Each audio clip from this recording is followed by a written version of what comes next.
I have like a series of steps that I set up. Like if I'm feeling like nothing is happening and I'm not getting my task done, I have my own troubleshooting document. I have things that like I do that I go down. I'm like, well, do this. And I think that whatever someone is doing, if it's creative or anything, if you're sort of in a rut, start identifying ways to dig yourself out and write them down and have a list, like an emergency list.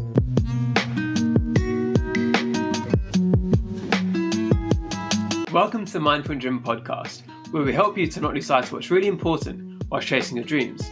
Today's guest is the insatiable Sean Kernan. He's an online writer with hundreds of millions of views across thousands of articles on both Quora and Medium. He's personally one of my favourite writers because he's so creative and brings in humour to his work too. He used to work in finance for many years and he was just writing on the side for fun, but he just kept blowing up, he just kept going viral, and eventually he decided, I can do it, and he took it full time. I'm excited to share his story with you today. I hope you enjoy listening. Hi Sean, it's great to have you. I know you don't do many interviews, so I really appreciate you coming on. Yeah, no problem, man. Happy to be here. So you've got a massive Indian audience as Quora. So I'm sure there's been a lot of people listening to me find this very exciting. Yeah, I do. When I joined Quora, it's funny because I sort of started writing there on a whim, and I had a viral article, and I started getting all these comments, and everyone's last name was like Gupta, Sharma, and I was like, huh.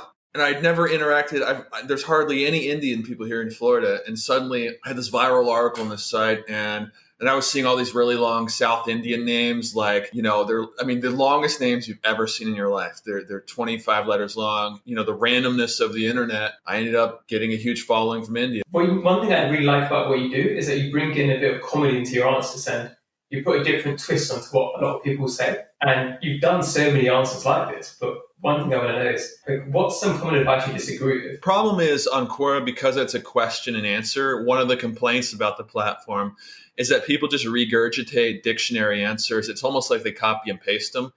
And I think that with any type of writing, you need to put an element of yourself in it, because it doesn't just make it more engaging, but it makes it more authentic, and it makes it sound like you've put some thought into it. And I just make jokes in general, so that's why I do. I actually used to get in a little bit of trouble because I have a much dirtier sense of humor than I represent online these days. Like, I curse a lot and I'm very vulgar, and I had to tone it down a little bit because it would like piss people off and kind of limits the reach of your jokes. I think one of the common advice is it's about confidence and not doubting yourself. And I think that there's a healthy level of that does apply, but I think that doubt is a very powerful tool, and it's something that I use quite a bit. I mean, every day, probably to a fault, writing and sort of inspecting my articles and questioning myself. And I routinely get into arguments with myself over like one sentence in an article. I mean, like neurotically going, this doesn't work. And I switch it this way, and I switch it back, and I switch it back, and I switch it back. And I get caught in this loop. I'm under no illusions that what I'm doing now will work indefinitely.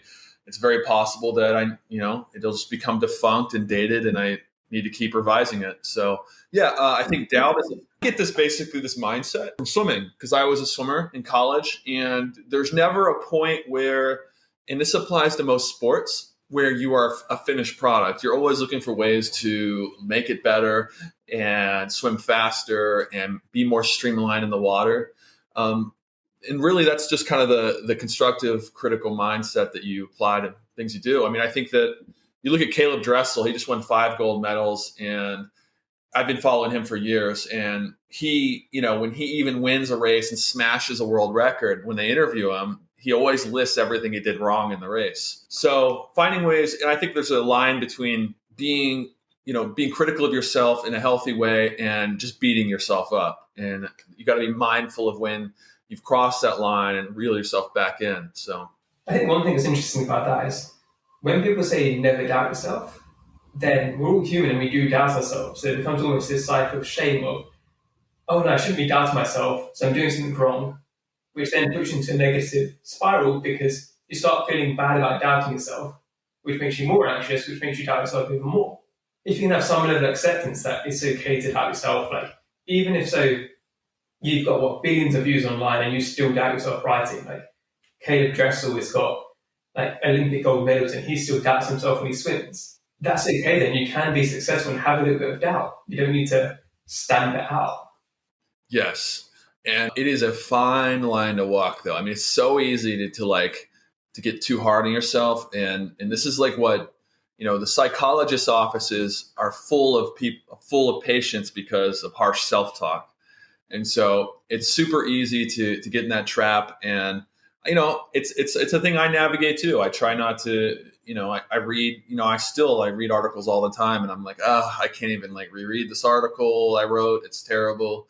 It's weird too. It makes me think about, because a lot of the most famous artists and stuff, and I'm not comparing myself to these people, but they had mental illness, and it makes you wonder, is that maybe their secret is they just thought they were terrible and blah blah blah, and that's why they got so good. So, I don't know what the right answer is in terms of the right balance between self-confidence and self-critique, but I know that the answer is not to go into life thinking everything's perfect and you're doing everything perfectly right. But I think, maybe it's just a matter of being content with making mistakes and knowing that that's going to happen and accepting that. So, yeah, I think there was a quote I saw by somebody earlier in the week, which is about how entrepreneurship and anxiety linked, and it's very hard to break them apart, because if you're going to be trying to do something by yourself, or you're going to try and do your own thing, even if it's entrepreneurship, if it's to do with the arts or whatever it is, you're putting yourself out, and that makes you vulnerable. And if you're doing something where you don't have any worries at all,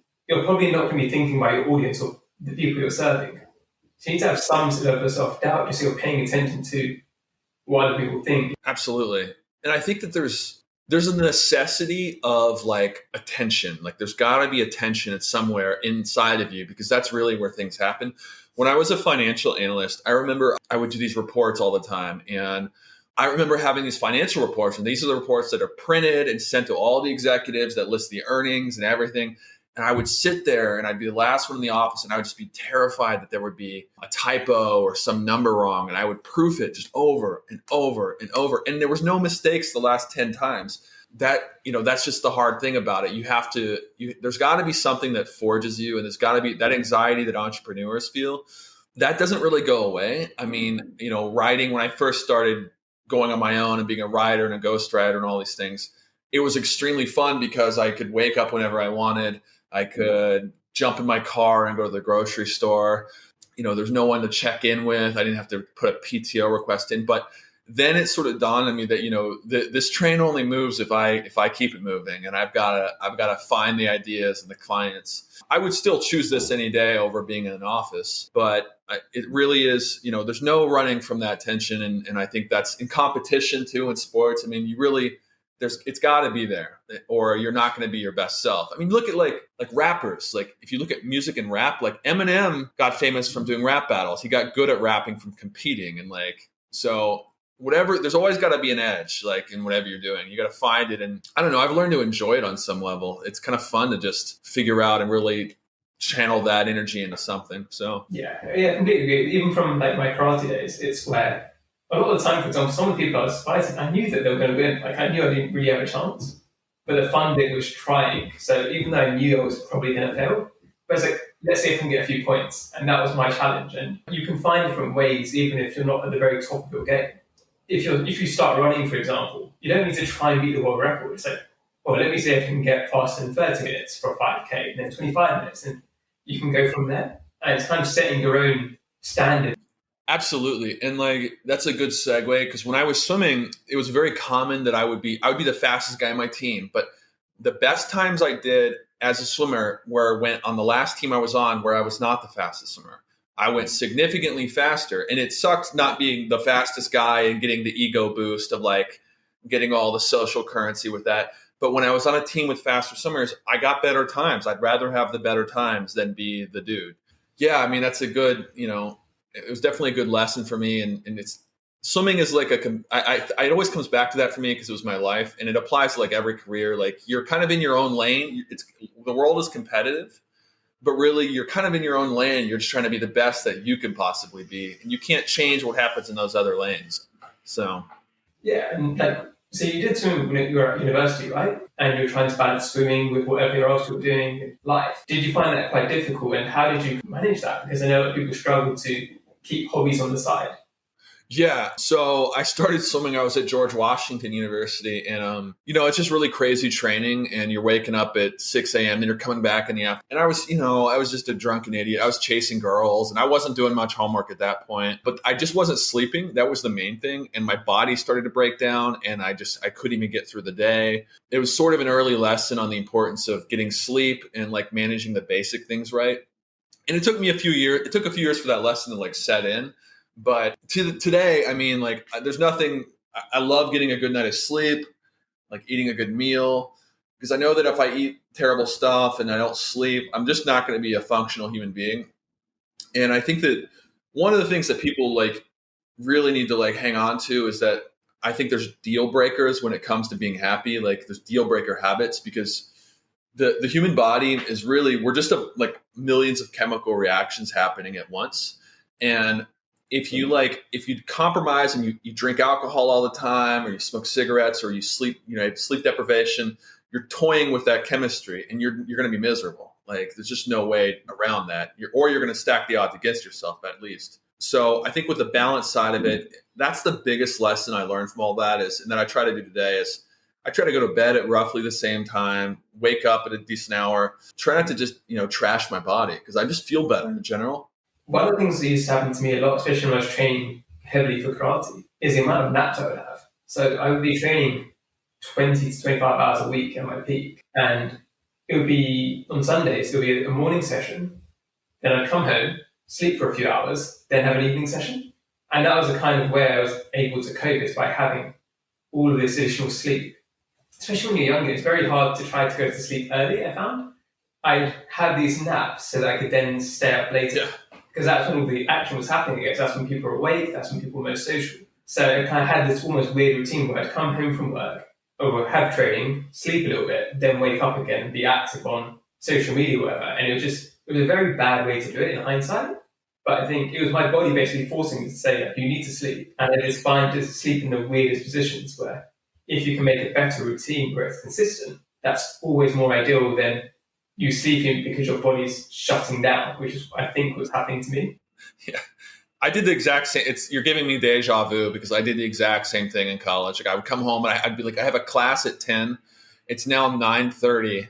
I have time to like fall asleep for like 27 minutes. And then I would like, be late to class and just be exhausted. And I think the other thing too, that I'm trying to like monitor is I find that anytime I'm kind of in a bad mood, or even if my girlfriend and I are both kind of in bad moods, it's usually because we're just tired. We need to like slow down a little bit and like kind of not even necessarily take a nap, but just chill for a bit, lay on your back, do something that's sort of low bandwidth, like watch TV, read a book, slow it down, especially when you travel too, because when you travel, the trap is that you'll run yourself into the ground and you'll do too much. Balancing that is definitely very, very important. So there's a book I read by, it's a famous podcast from the UK called Dr. Angan Chatterjee. What he does, he separates out relaxing from sleeping. Because I think a lot of people put them together and they're not the same. Like, just because you're sleeping, it's not the same as relaxing. You need to have time to relax as well, where you're awake, but you're doing things that are not stressful. So whether you're reading or you're just having your coffee slowly and looking out the window, whatever it is, don't think, oh, I can wake up and get straight into my day and just be busy all the time until I sleep again. And, I slept, so I rested. You've got to have breaks in the day too. Oh yeah. I used to put on, I would lay on the TV, I would lay on the couch, and I would put on either like soccer or golf or football in your country. And I would be kind of like half asleep, but like when something interesting was happening, like the announcer would always get kind of loud, and I would kind of half wake up and see what was going on, and then kind of drift back. And like, it was kind of like a nice idle activity to just kind of like recharge a little bit because I don't like the hangover I get from like taking a nap in the middle of the day. I don't know. For some people now, there's this really big push to only watch productive stuff or only listen to productive things. And I watch a lot of soccer, I watch a lot of other things as well. And sometimes you just need something mindless where it doesn't matter, but it just gives your brain a chance to recharge. And we shouldn't cut that from our lives just to impress people that we watch a million documentaries or whatever it is we want to say we do. Like, that time is valuable too. Oh yeah, those National Geographics where the lions are chasing the zebras, and I'll just sit there and kind of drone, and like they're fighting for their life on TV, and I'm taking a nap while I watch it. And that's though, like last night, for example, I had set aside like 4 hours to do writing, and I didn't get much writing done last night. And it wasn't even that I was distracted. It's just that it wasn't happening. And this happens a lot where I'll sit and it's my job to just come up with stuff and soup the nuts, get it done. There's nights like this where I have 4 hours and I didn't get jack diddly squat done. I got a bunch of chicken scratch sentences done. It's very frustrating, but I think that it's stepping away is the important thing and accepting that, sometimes your brain's just sort of not working, because like for every day you have like that, you have a day where you come in and like an article writes itself basically in like an hour. And, I honestly last night I probably should have just stepped away and done something else. Because I think I was just tired and I was sitting at my keyboard with my eyes half closed and trying to force it. So yeah, man, it's this mindfulness thing. I need to get more dialed in on it. So yeah, I think whenever I try to force myself to write, like say sometimes what happens is I'll plan to do something in the evening, and then like a friend will call up, and then I'll be like, okay, I'm going to meet you instead.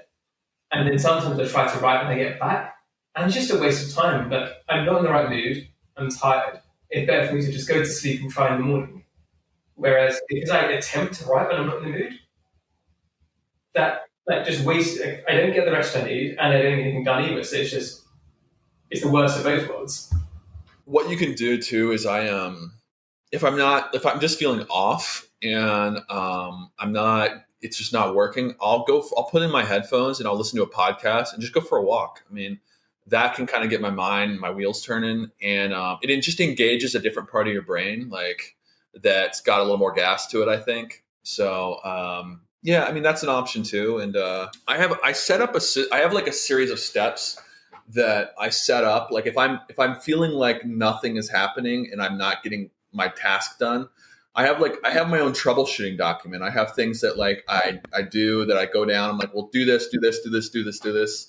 And I think that whatever someone is doing, if it's creative or anything, if you're sort of in a rut, start identifying ways to dig yourself out and write them down and have a list, like an emergency list. I don't know. It gives you a sense of control, and it does help you, fix things. So yeah, let me see. Just go read.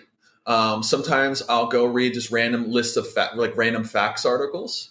I will go look at ads, like commercials and stuff, like kind of clever commercials. I will listen to a podcast. I'll brainstorm like shower thoughts about things. So it's just shaking things up is kind of the theme to it. I'll ask myself the question, what is this in all caps really about? If I have an article and it's kind of all over the place, asking yourself what it's really about. I also do that when I'm trying to think of the title. Those are a lot of them. Hi everyone, I hope you're enjoying the episode so far. I want to take a quick break to ask you to check in on yourself. There's many people struggling with balance, and there's nothing to be ashamed about. The tips that my guests and I share can hopefully help you along the way, but if you already feel overwhelmed or burnt out, it's probably best that you ask somebody for help too. For some, this might be a friend or family member, but others might feel like they have nobody they can talk to. If you're one of these people, check out the link in the show notes. It's for United for Global Mental Health. They've got helplines all across the world with people willing to listen on the other side. It's important to let somebody know how you're feeling. Now, back to the show. So you recently moved, right? I remember seeing like, on Instagram, you've had built out and everything like that. How have you found that move? Has it helped you or hindered you in terms of your balance and your lifestyle? Yeah, so the move basically is like changed everything. It's my dream house. I love the place. I lived in the previous house for 13 years. And so I have a townhouse now, and it's 3 stories. I'm on the top floor here. I love it and all, but I have like 2 long flights of stairs because I have high ceilings. But I have an elevator, but I'm too impatient to wait for the elevator. So I'm flying up and down these stairs, and like my legs are just destroyed. I'm losing weight, which is nice, but you've got an elevator in your house. Yeah, I've got an elevator. Wow. Yeah. It's nice. But at the same time, I'm like, I wait. It only takes like 1,000 for the door to close, but I'm too impatient for that. So I fly up the stairs, and then later I'm like sweating by the time I get to the 3rd floor.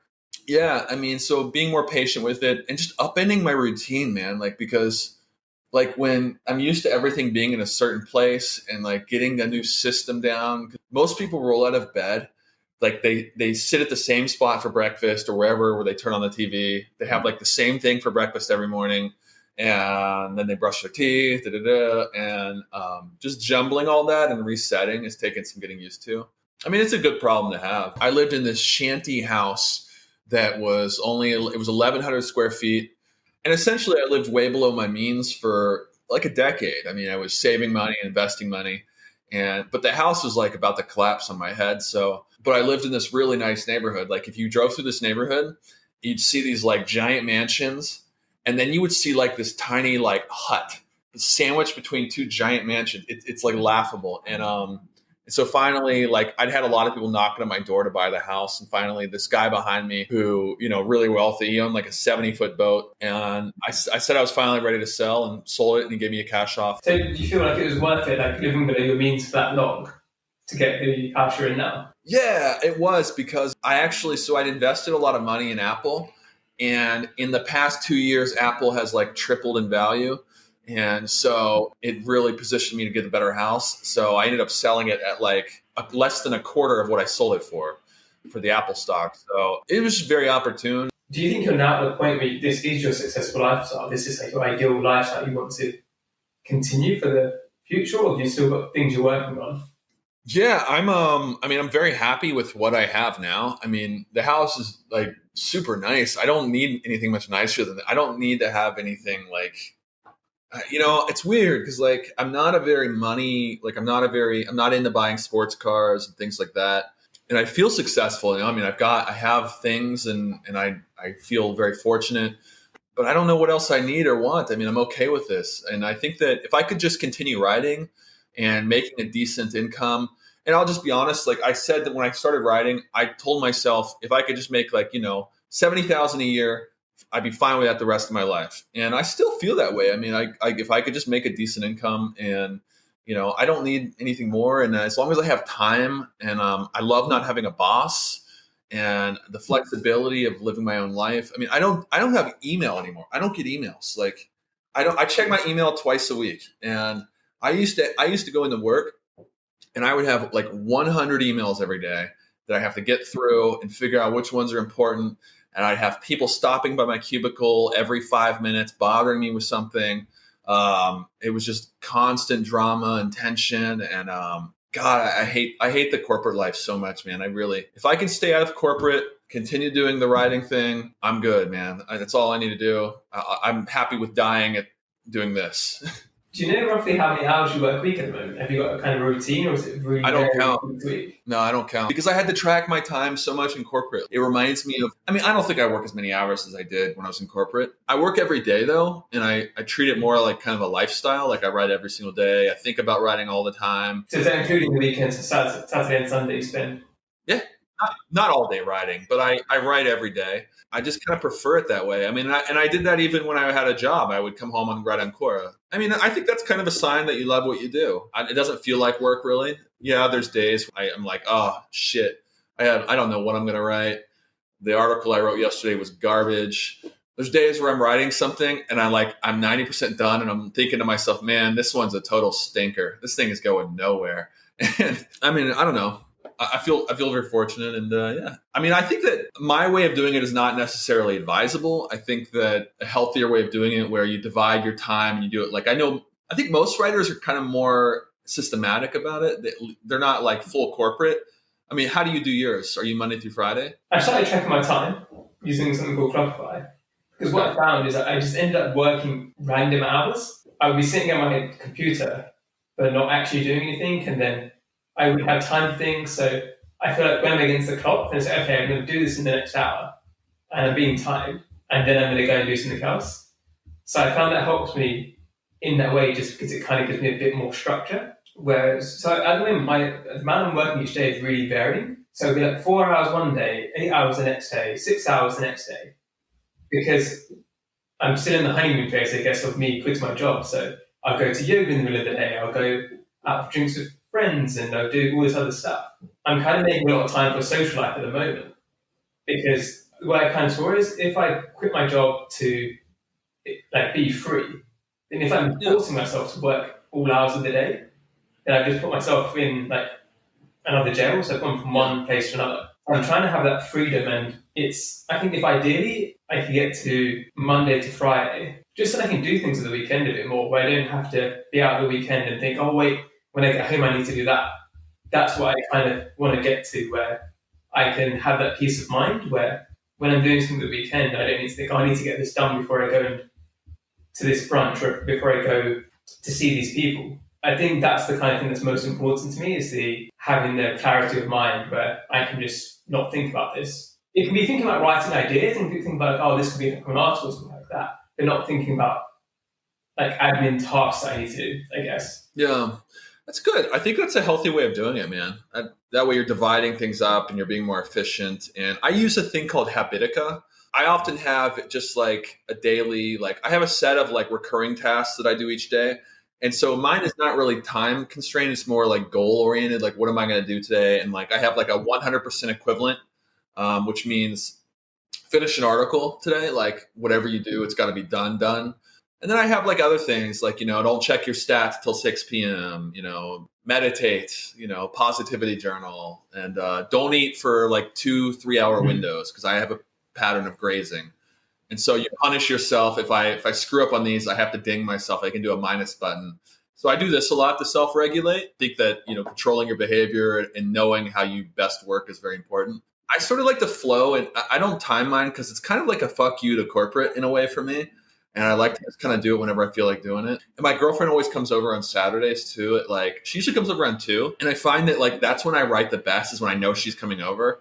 I have something on my calendar, and so I'll like blast through a bunch of stuff and get it done. Yeah, no, there are many ways to do this, and it's you don't have to lock yourself in for life in one way of doing it. So maybe I'll try your way sometime. It's interesting what you say about stats, because I think the stats is something which people in all different kinds of industries can get obsessed with quite easily.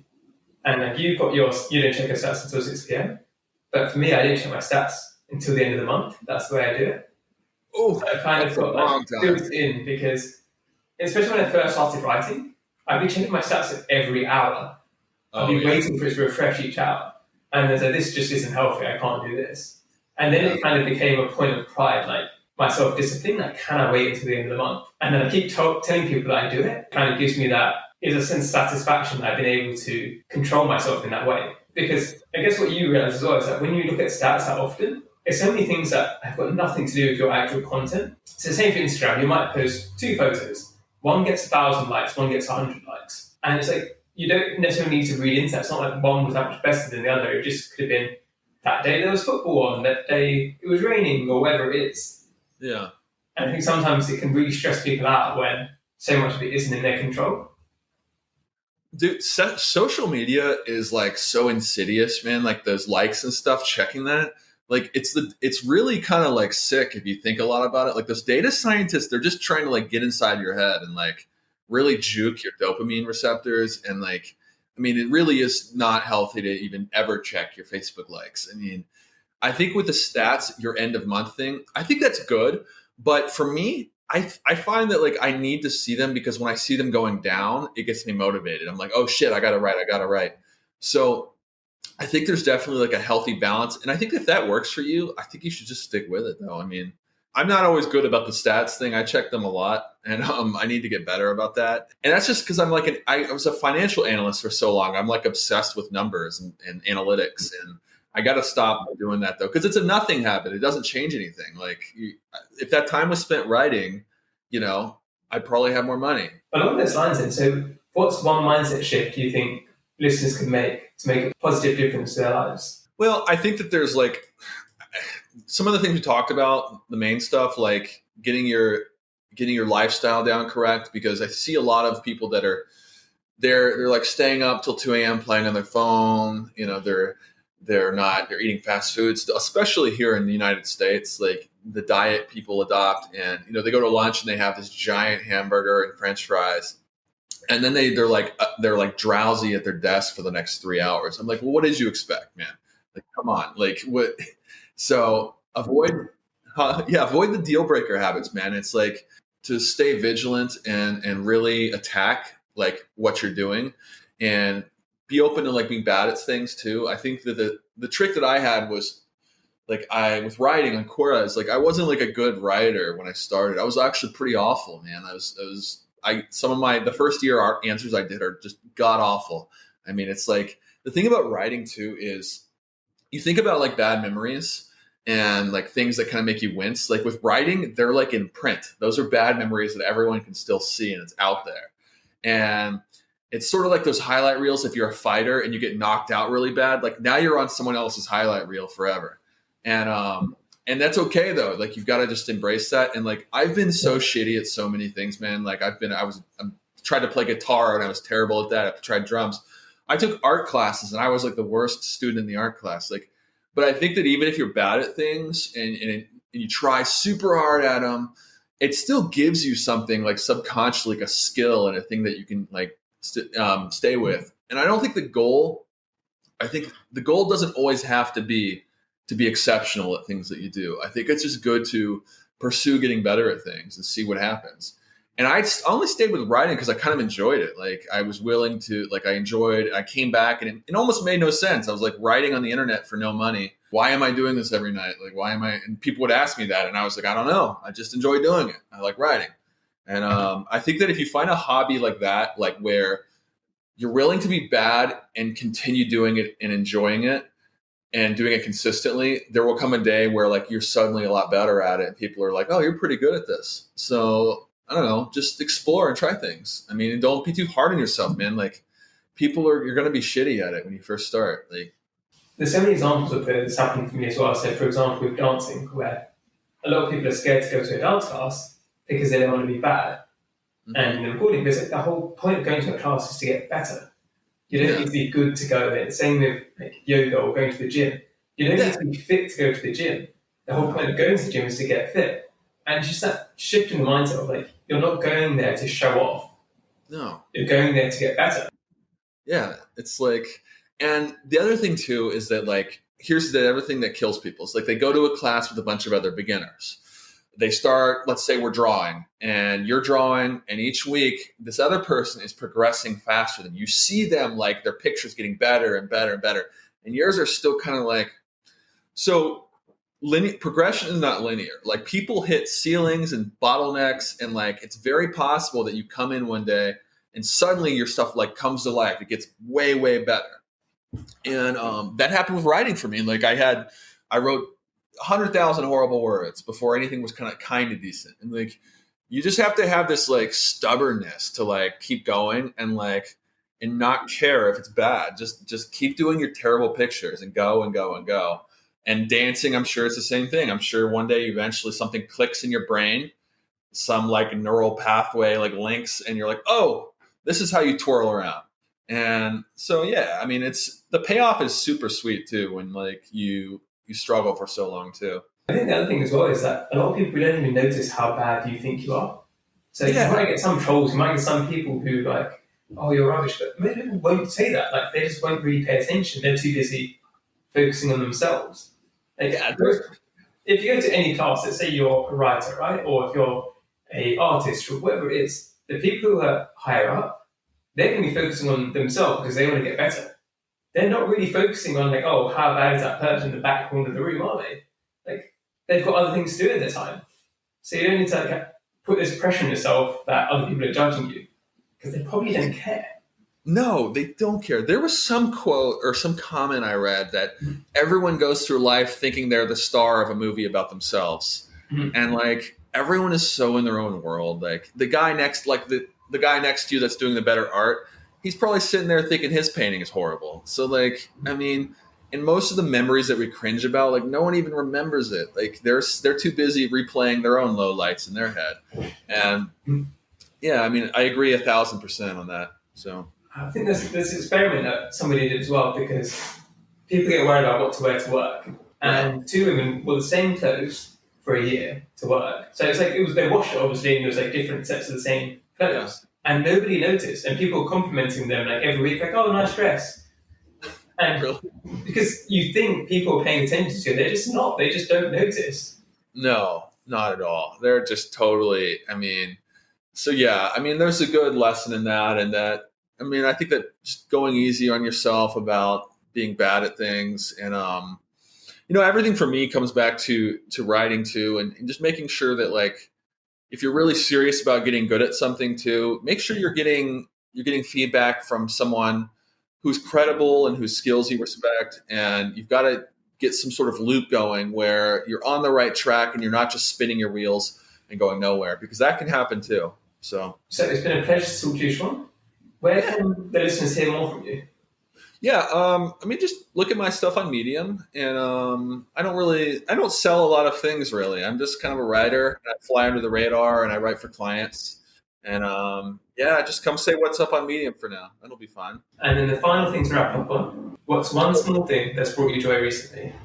Yeah, waking up for the first time in my new house and seeing like the nice ceiling and feeling like the payoff from all the hard work and having the house, and definitely that's these little things like that are what make it all count. So yeah, did you just have that moment where you're just looking up and thinking, kind of soaking in the moment, isn't it? Yeah, definitely, because just working for so long and then finally using everything you've done to better your life and being able to just like immerse yourself in it. You're surrounded by your trophy, basically. You've worked hard for so long and saved and lived in squalor, and it's a good feeling that's, I hope, doesn't go away, because I still get it a lot, and I hope this house doesn't burn down from a strike of lightning or something. And no, man, life is good, and it's all about the little things. I know it's cliche, but it's true. So.